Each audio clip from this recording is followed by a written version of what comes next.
Ọlákẹ́kẹ́ Olúkirimbítì ògèdè pẹ̀lú ọ̀yẹ̀kú ló lọ pọ́n nílé Ifẹ̀ níjọ́hun. Orí òkú kì í níná, ṣìgìdì kì í lẹ́dọ̀, adódò máa wẹ̀ ní baba tó bí wọn lọ́mọ jẹ́, bẹ́ẹ̀ dókè odò ìyẹ̀pẹ̀ ní ẹ̀dà. A lọ ṣiṣẹ́ kan ní Ṣàrà lọ́dọ̀ bàbá Orísunbáre. Mo lò 10 days, ọjọ́ 10 níbẹ̀ yìí, à ń ṣiṣẹ́ fún àwọn GTV. Kí n tó dé, ìyàwó tán fẹ́ tẹ̀lé mi ó ti poison ọmọ mi. Ibi tí màá dé,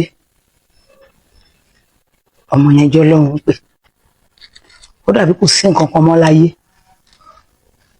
Mo wá rí tíátà bíi iṣẹ́ ìkọ̀sẹ̀ fún mi. Ọmọọṣẹ́ tí mo kọ́kọ́ gbà, mo ti gbà, ó ti sanwó, àtijọ́ ń lọ, àtijọ́ ń bọ̀, àtijọ́ ń ṣe gbogbo. Ẹ̀gbọ́n obìnrin kan wà ní travel. Ọjọ́ tẹ́gbọ́n yẹn dé, ṣàlàyé fún pé òun ti ń kọ́ṣẹ́ tíátà. Wọ́n sọ fábùrò ẹ̀ pé ṣe bí ẹni tó fẹ́ dáṣọ sí ni lọ́rùn tọrùn ẹ̀ lákọ́kọ́ wò. Nígbà ó di fíìmù mélòó lóbìnrin yẹn ti ṣe.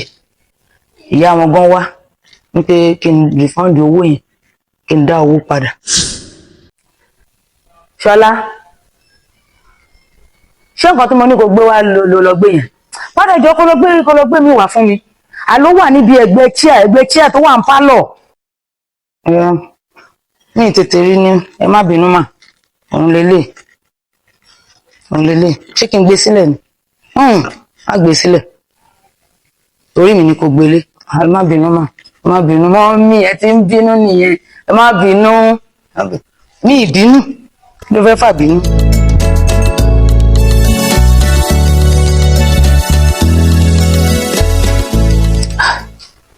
Mo kí gbogbo ara lé o. Ní tilé toko lẹ́yìn odi tẹ́tí ń wò mí káàkiri àgbáyé, mo kí yín pé kú lé o. Mo sì kí yín pé a kú ìmúra ọdún o. Ayọ̀ àti àlàáfíà àti adùn la máa fi ṣe ọdún yìí o. Àní wára wa ti o. Orúkọ èmi tí mò ń bá yín sọ̀rọ̀ ni Olórí Ọmọbọ́láńlé Ọlábímpé Adédọjà, ọmọ Òdúnúgà, tí mo jẹ́ ìyàwó fún Dr. Ọláìwọlá. Láti kékeré, nígbà tí mo ti wà ní ilé ìwé alákọ̀ọ́bẹ̀rẹ̀, ó ní iṣẹ́ tíátà tí ń wù mí pé tí n bá dàgbà mo máa ṣe. Ní gbogbo ìgbà yẹn, mo máa ń jó ní school, nílé ìwé alákọ̀ọ́bẹ̀rẹ̀. Kọ́ṣọ́rà máa ń jó. So táwọn gómìnà bá ń bọ̀, àwọn fẹ́ wá sí ọ̀dọ̀ wa, wọ́n fẹ́ gbàlejò wọn, àwa la máa ń kọrin fún wọn. So àtìgbà yẹn ló ti wù mí pé tí n bá dàgbà máa ṣiṣẹ́ tíátà. Ṣùgbọ́n wá di ọjọ́ kan, wọ́n á lọ sí ọ̀dọ̀ ìyàwó ẹ̀gbọ́n mi kan. Wọ́n ń ta oúnjẹ. Tó bí mo rí jókòó ti ìyàwó mi yẹn tá à ń ṣeré, tá à ń ṣe gbogbo ẹ̀, bẹ́ẹ̀ ni mo rí àwọn kan tán wà ń tà, tán kó gbogbo ẹrù, tán kó gbogbo ẹ̀ síta, kámẹ́rà kọ̀ọ̀kan. Ní gbogbo wa bá ń yọjú tá à ń wò. Mo ṣáà lọ jókòó, mo lọ ń ronú. Ǹjẹ́ ni fẹ́ ṣiṣẹ́ yìí? Ta ni máa lọ bá nù àwọn ilé yìí ń sìn? Bẹ́ẹ̀ ni mo rí arákùnrin tó wọlé. Wọ́n ní, àǹtí, ẹ jọ̀ọ́, ṣe lè bá wa ṣe sín méjì? Ọmọ ẹni tó máa kiri ẹja dídì yẹn, àwọn ò rí, àwọn ti dúró. Wọ́n ní pé bínú ti rí. Gbogbo má ti ń yan nǹkan tí mo máa ń wá lélẹ̀. Ìyá ọ̀bọ̀dá mi, ẹ dìde. Mo ṣe dìde nìyẹn. Mo ṣe tẹ̀lé wọn nìyẹn. Mo dẹ̀ débẹ̀. Wọ́n sọ nǹkan tí máa ṣe fún mi. Mo ṣe, ó parí o. Lẹ́yìn yẹn ṣá, mo dẹ̀ ṣe bẹ̀rẹ̀ sí wá máa yẹn, mo ti béèrè ilé wọn, wọ́n ti júwe fún mi. Mo ṣe wá wọn lọ lẹ́yìn. Ìyẹn ọ̀gá mi, Dr. Báyọ̀ Oyèbánjí, AK Àríwájòyè. Àwọn náà kọ́ mi níṣẹ́ tíátà yẹn. Láti ibẹ̀ ṣá, wọ́n ti bẹ̀rẹ̀ sí mọ́ mi káàkiri stage gbá àwo. Mo ṣe join náà ni. Mo bẹ̀rẹ̀ pẹ̀lú wọn ní 88.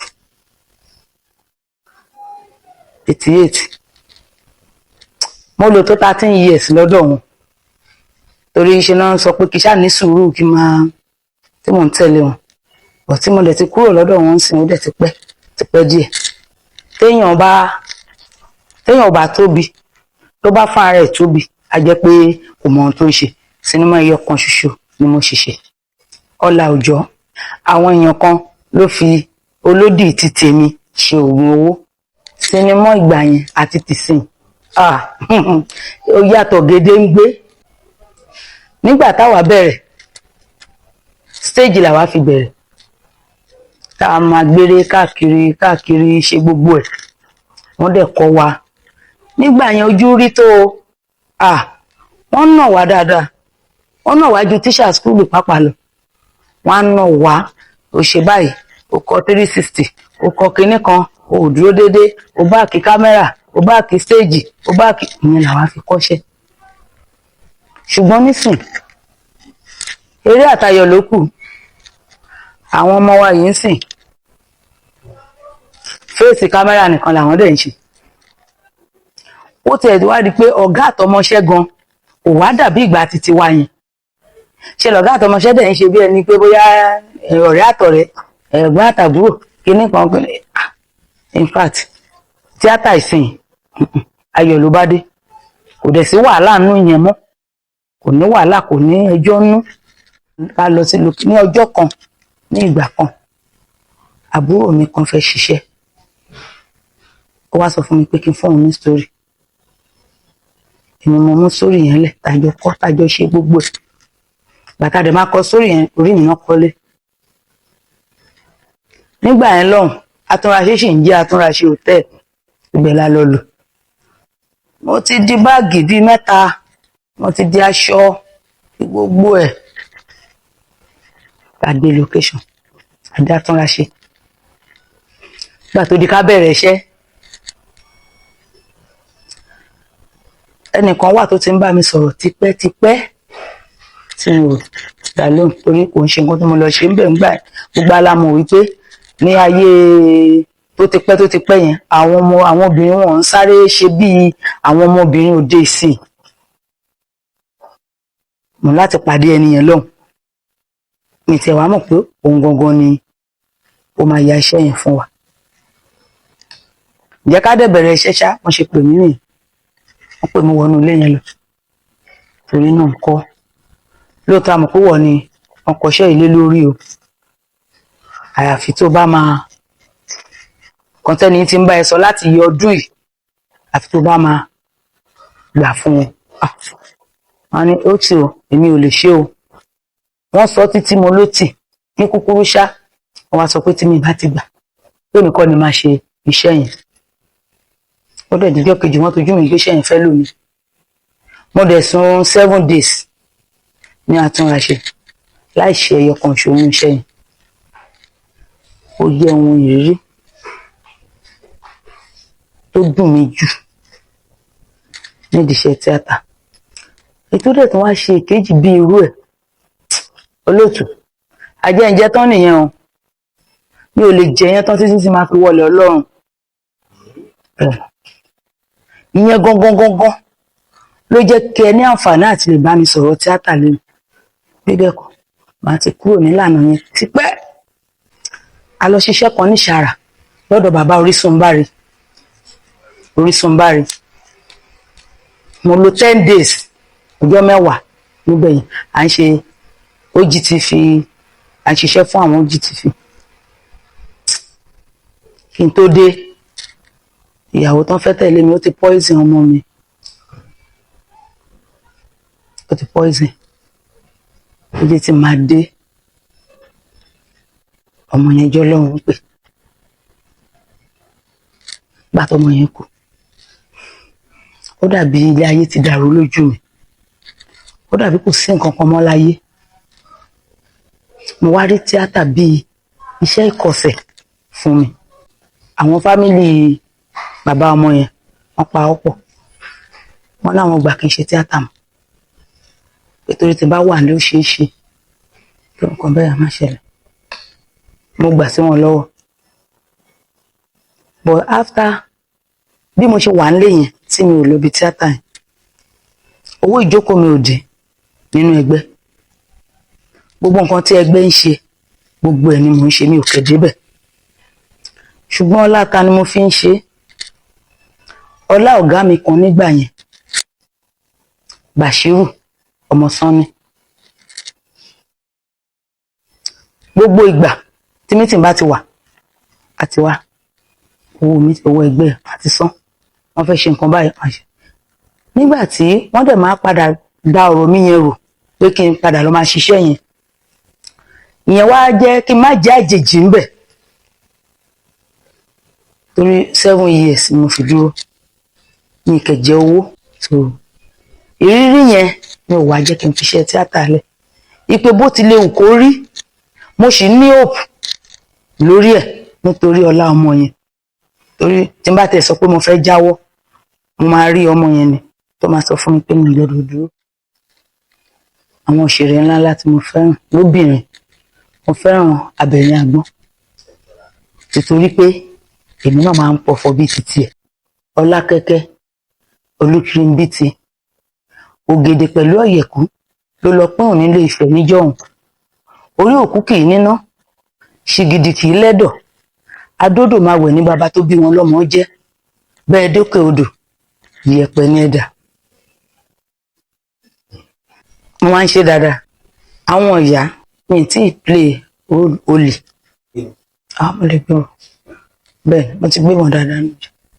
Bọ̀ kò ń ṣe modern trading. Ìmọ̀ràn tí mo lè gba àwọn obìnrin wa ni wípé lákọ̀ọ́kọ́ kán kọ́kọ́ mọ ibi táwọn ń lọ, kọ́kọ́ fèsì pé iṣẹ́ tí mo fẹ́ lọ ṣe, kọ́kọ́ fèsì ẹ̀, kán má sọ pé nǹkan míì làwọn ń lọ bá, àti pé kán ṣọ́ra gan, kán má bẹ̀ẹ́, kán má dẹ̀rọ ti ẹwà pé bóyá àwọn lẹ́wà, àwọn ṣe kinní kan, pé àwọn ọkùnrin ń pa àwọn kinní kan ṣe, kán má wò yẹn rárá, kán fèsì ibi tí wọ́n ń lọ. Tó bá dẹ̀ wá pẹ́ tó yá, ká tẹ̀ wá sọ wípé ẹ tiẹ̀ wá rí èèyàn kan tó fẹ́ bá yín sọ̀rọ̀ or something like that, kán fi tó àwọn tí wọ́n bá ń bẹ̀ létí, kan báyìí, kan báyìí, kán ṣàṣọ́ra, kán má sáré, kó má yẹ tọkùnrin náà bá lọ, kán fèsì iṣẹ́ wọn. Ọmọọṣẹ́ tí mo kọ́kọ́ gbà, mo ti gbà, ó ti sanwó, àtijọ́ ń lọ, àtijọ́ ń bọ̀, àtijọ́ ń ṣe gbogbo ẹ̀. Ṣùgbọ́n kò sí, ẹ̀gbọ́n obìnrin kan wà ní travel, ọjọ́ tẹ́gbọ́n yẹn dé, ṣàlàyé fún pé òun ti ń kọ́ṣẹ́ tíátà. Lọ́wọ́ ta ni tí yẹn dárúkọ mi, ilé wa ò dẹ̀ jìnnà síra, ó dẹ̀ fún yẹn lésì. Wọ́n sọ fábùrò ẹ̀ pé ṣe bí ẹni tó fẹ́ dáṣọ sí ni lọ́rùn tọrùn ẹ̀ lákọ́kọ́ wò, ń gbé ó di fíìmù mélòó lóbìnrin ti ṣe tí wọ́n ló fẹ́ kọ́ṣẹ́ lọ́wọ́ ẹ̀. Kódà ìyá wọn gan wá ní pé kí n rìfọ́ǹdì owó yẹn, kí n dá owó padà. Mo dẹ̀ sọ fún ìyá wọn pé mi ń bá gbàlagbà o, mi fẹ́ bá yín sọ anything, ẹ ṣáà máa lọ lé yín. So after yẹn, mo dẹ̀ tún ní ọmọọṣẹ́ 4 ọkùnrin ni wọ́n, but wọn kì í ṣètò sí wa ń bínú ń gbé, àti orí íńtánẹ́ẹ̀tì wọ́n ti rí wọ́n dẹ̀ wà láti Adó-Odò, láti gbogbo ìlú wọn yẹn, wọ́n ṣáà tọ̀ mí wá. So mo dẹ̀ ń kọ́ wọn, wọ́n ti lọ fún ìyọ̀ǹda báyìí, Oko Freedom. Tàbá sì ráwọn tó nífẹ̀ẹ́, màá kọ́ wọn o, lọ́kùnrin lóbìnrin. Kò sí nǹkan tí àwọn tó kù náà ń ṣe táwa náà ń ṣe ń Ṣàgámù ń bí, gbogbo nǹkan làwa náà ń ṣe ń bí. At least à ń ní meeting pẹ̀lú àwọn tàbẹ́kúta, tí national meeting náà bá tún dé pẹ̀lú àwọn ti Èkó, Jídé Kòsọ́kọ́, Igbá Àwo, gbogbo wọn bẹ́ẹ̀, àjọ máa ń pàdé ni. Kò sí bọ́n ṣe ń kọ́ṣẹ́ tíátà táwa náà lè kọ́ mọ́ ń bí, so gbogbo ẹ̀ là ń ṣe. Mo wà ń lé o, abárẹ́ni tó fẹ́ kọ́ṣẹ́ à ń kọ́ wọn. Kọ́ máa wò pé bóyá èmi ò ṣiṣẹ́ ogún, èmi ò ṣiṣẹ́ ọgbọ̀n, orí yàtọ̀ sórí. A kì í ṣe kan náà, àyànmọ́ kálukú ọ̀tọ̀ọ̀tọ̀ ni fíìmù tí ẹ wà nílẹ̀ rẹpẹtẹ tí mo ti kọ ṣùgbọ́n sítórì wà gan ẹ̀yin olólùfẹ́ mi sítórì wà lọ́wọ́ mi rẹpẹtẹ o tó dẹ̀ jẹ́ sítórì tó yẹ pé àwò má lè lọ ni o owó ni o tí ò bá ń ṣe ti owó sítórì wà nílẹ̀ o ẹ̀rọ ìbánisọ̀rọ̀ mi 081 30 60 23 26 081 30 60 23 26. Ṣọlá ṣé nǹkan tí mo ní kó gbé wá lọ gbé yẹn padà jọ kó lọ gbé mi wá fún mi àló wà níbi ẹgbẹ́ chair tó wà ń pálọ̀ ibẹ̀ ló wà ó yá gbé wá fún mi. Mi tètè rí ni ẹ má bínú mà òun lélẹ̀ ṣé kí n gbé sílẹ̀ ni má gbé sílẹ̀ torí mi ni kò gbélé ẹ má bínú mà ẹ má bínú mọ́ mi ẹ ti ń bínú nìyẹn ẹ má bínú mi ìbínú ló fẹ́ fà bínú táyé bá parẹ́ tí n bá tó táyé wá màá tún yà síbi tíátà o màá tún ṣe o torí ó sì wà lọ́kàn mi gidi gan ó kẹ́ wà lẹ́mìí mi bá rí mákẹ́tà tó lè hẹ́pù mi láti pé ìmáa ṣiṣẹ́ yẹn lọ́tún lósì mò ń bẹ gbogbo àgbáyé pé kán bá mi ṣe o 081 30 60 23 26. ìròyìn ayọ̀ rèé fún gbogbo ẹni tó wà ní London àtàgbègbè ẹ̀. Arahim Afro-Caribbean Cash and Carry, import and export of African foods, also help to pay school fee in UK for Nigeria with money transfer to UK and back to Nigeria. Arahim Afro-Caribbean Cash and Carry wà ní Graham Excess RM 139YS Up Minister Road, South Graham, London. Gbogbo èyí tẹ́ wà ní London pátá ó yá ẹni ìṣó lọ́dọ̀ Arahim Afro-Caribbean Cash and Carry. Ibẹ̀ gangan ìfọ̀kànbalẹ̀ wà.